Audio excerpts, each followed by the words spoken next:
Tonight we're going to begin a brand new series entitled The Parables of Jesus. And what I intend to do in our times together is first of all give a brief explanation and definition of what a parable is and how those parables were used by Jesus in his earthly ministry.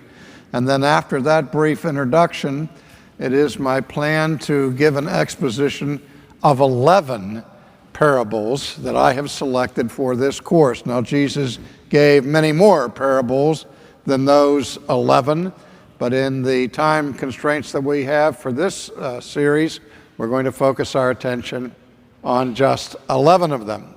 Let me begin by saying I think that it's safe to say that our Lord Jesus Christ was the greatest teacher that ever walked on the face of the earth. And I say that not only because he was the very incarnation of truth, and so that the content of his teaching was altogether impeccable and was of divine origin. But not only was he the greatest teacher that ever lived because of the supreme content that he delivered, but also he was a master pedagogue. That is, his style of teaching was extraordinary. His own contemporaries said of him, "No man has ever taught the way he does." And even some of his enemies said that he speaks as one who has authority and not like the scribes and the Pharisees. Now let me just pause for a second and comment briefly on that statement that Jesus spoke as one having authority. The word there that is translated by authority in some instances is the Greek word which I will transliterate here, EXOUSIA. EXOUSIA. It's usually translated by the English word authority, but it can also be translated by the English word power. And this interesting word is made up of a prefix, ex, and the root, ousia.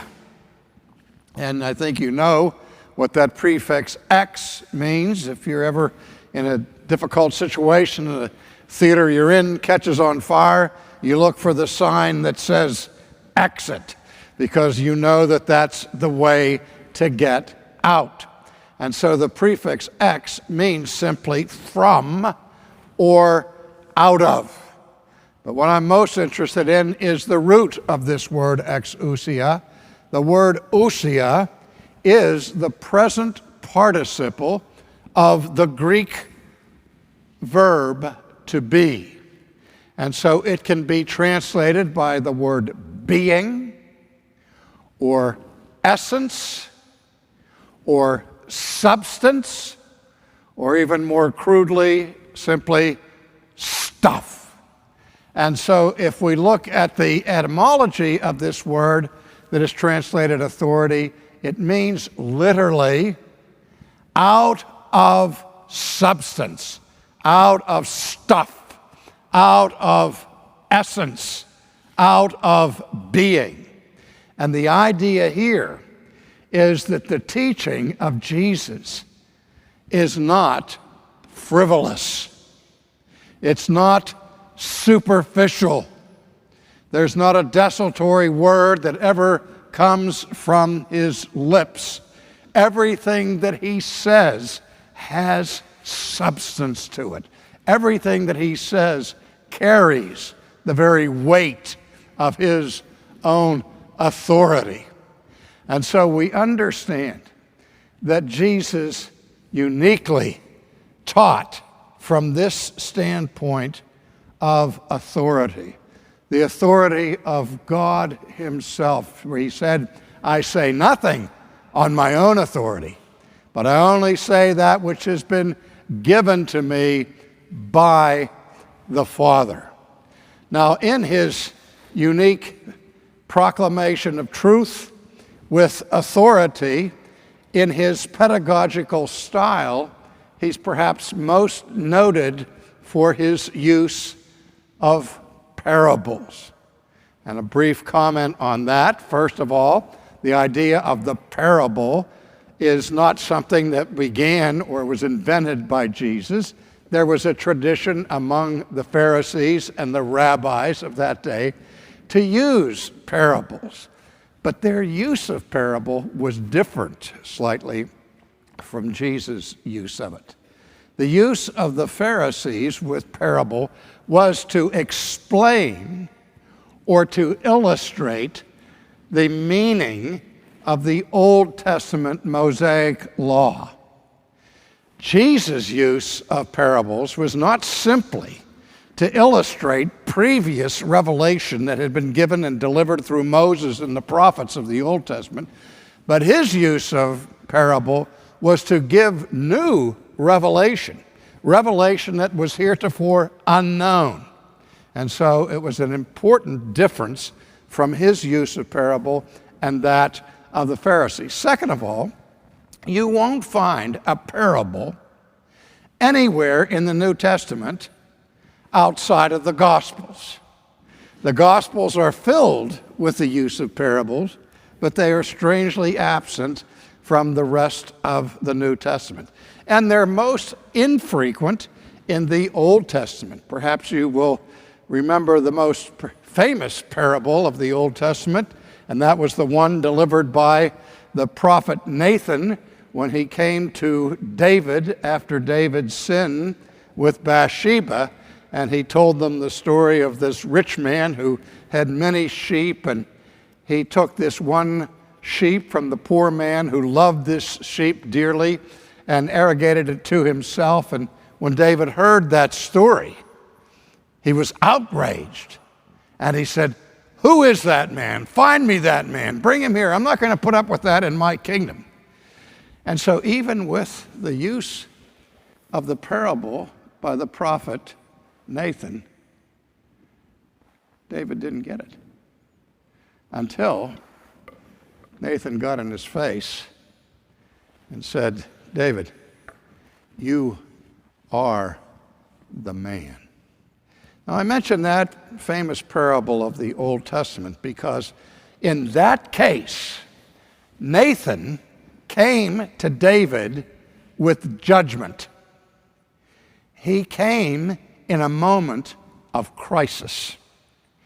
And this is one of the ways in which parables function so richly in the New Testament. The very word parable, if we break it down, it comes from the Greek parabolao, or parabolo. Para, again, is the prefix, and you're familiar with it. You have paralegals, parachutes, paraministries, para this and para that, and a para means something that is alongside something else. Paralegal works alongside the lawyer as a helper to assist him in a certain way. And the root of that word, parabolo or balao, means to throw or to hurl. And so if you break the word down, parabola means something that is thrown alongside of something else. And we see how Jesus uses it. He is teaching an important concept, and in order to clarify his teaching and his meaning, he throws the parable alongside of it to illustrate the truth that he's given. It's been said that in real estate, there are only three important factors that determine the value of a property. The first one is location, and the second one is location, and the third one is location. So we say it comes down to location, location, location. It's been said of preachers that the most important part of their proclamation is illustration, illustration, illustration. But again, we try to use illustrations to simplify, to clarify, to heighten people's ability to understand what we are saying. And there is an element of that contained in the use of parable by Jesus. However,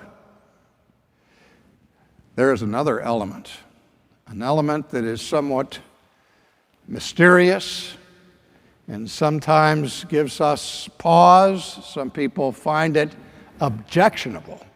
But we'll look at that in Mark's Gospel in the 4th chapter.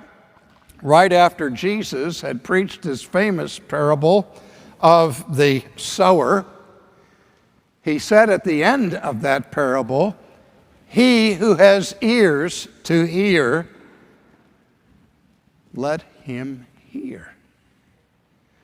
Now, why would a speaker ever make a statement like that after he tells a story? If I give an illustration in my sermon, do I say at the end of it to you, "He who has ears to hear, let him hear"?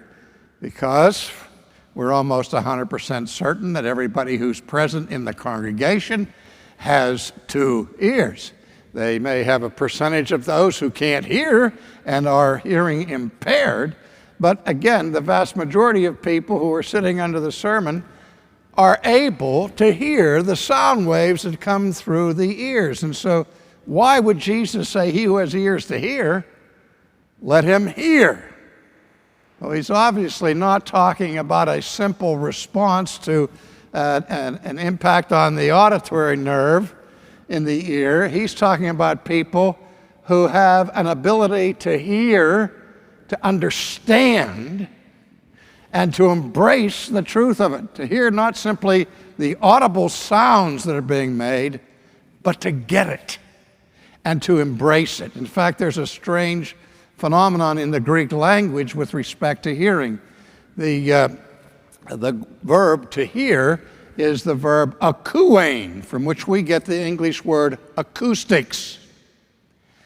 And the word for obedience in Greek is hupakouein.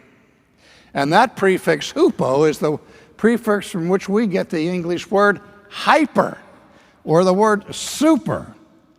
And so it's interesting, in the Greek language there's hearing, and then there's obeying what you hear, and obeying what you hear means really hearing it, a hyper hearing, a super hearing. And so when Jesus gives this statement, "He who has ears to hear, let him hear," what he's basically saying is that he understands that there were people there hearing his teaching who didn't hear it. It never really pierced their understanding or their heart. And so Jesus makes a distinction between those who hear and those who don't hear.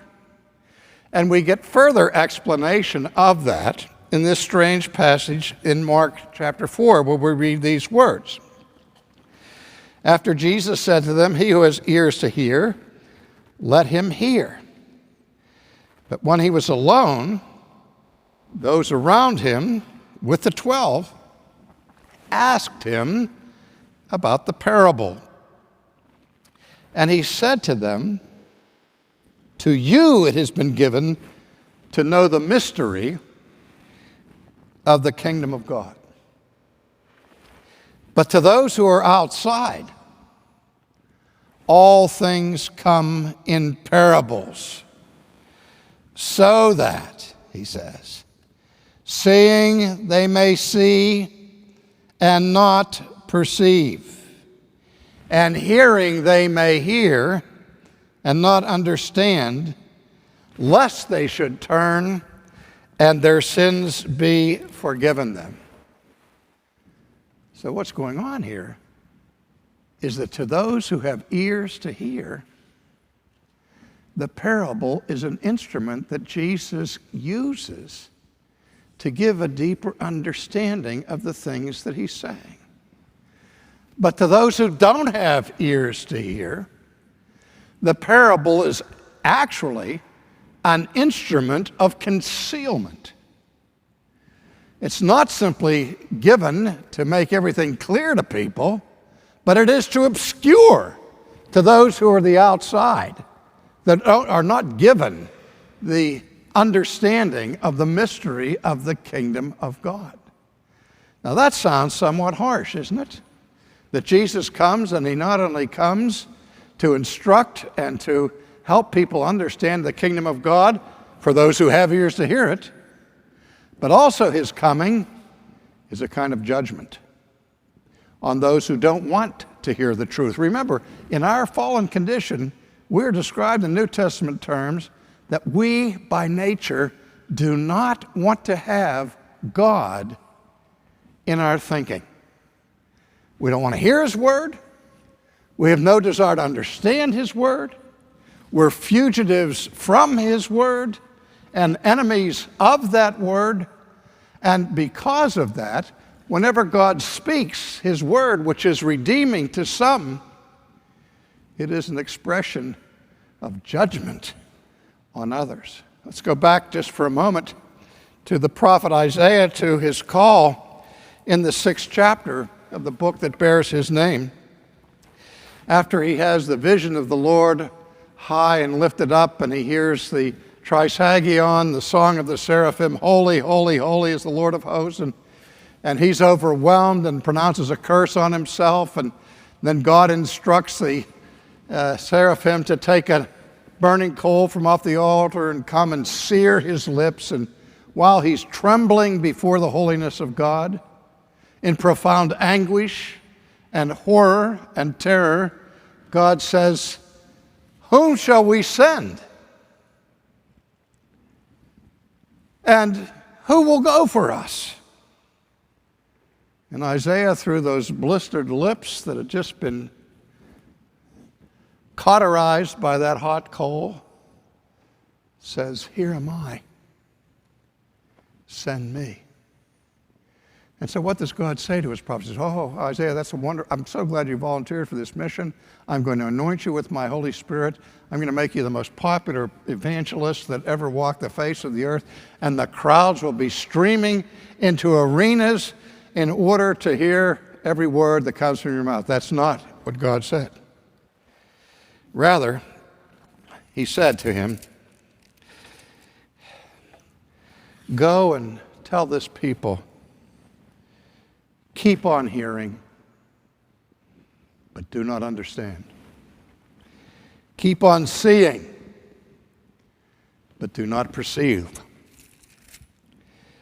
Make the heart of this people dull, their ears heavy, and shut their eyes, lest they see with their eyes, and hear with their ears, understand with their heart, and return and be healed." Isaiah, I'm commissioning you to shut the eyes of the people, to stop the ears of the people, that their hearts may be hardened, lest they repent and be healed. In other words, your mission is to be my instrument simply of judgment. And it's a judgment in kind, a kind of poetic justice. These people don't want to hear my word, then I'm going to give them over to their antipathy to my word and not give them the ability to hear my word. They don't want to look at me, I'm going to shut their eyes. I'm going to make their hearts fat, lest they hear the good news and be converted. And when Isaiah heard those terms of his vocation, he cried out in anguish, "Lord, how long? How long am I go to preach to a people that don't want to hear it?" God answered. He said, "Until the cities are laid waste and without inhabitant, until the houses are without a man and the land is utterly desolate. The Lord has removed men far away, and the forsaken places are many in the midst of the land.